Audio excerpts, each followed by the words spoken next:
Alright guys, that first rep here. In today's quick talk, I want to talk to you about the mindset of a winner. A winner doesn't ask questions. In fact, it's got only one question, is the why. Why is that am I doing this? And then the second question probably will be, how am I going to achieve this? So it's not so much about being hard on yourself, it's about being realistic when you set a goal. It's about staying true to yourself, it's about being committed, and it's about being disciplined. And that's what winner is about. It doesn't mean that you're a loser if you haven't actually got these qualities, but to be a winner, you need to work on mastering discipline and commitment especially, because whatever it is you want to do in life is we don't want to be doing it for anyone else, but it's for ourselves.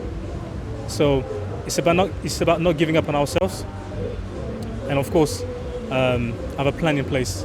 So when it comes to making that plan, is to actually chuck it down in small steps so that you can enjoy the achievement step by step and enjoy the process and eventually the journey, which is something I will be talking about in the next talk. Process over results. I shall see you next week. Peace.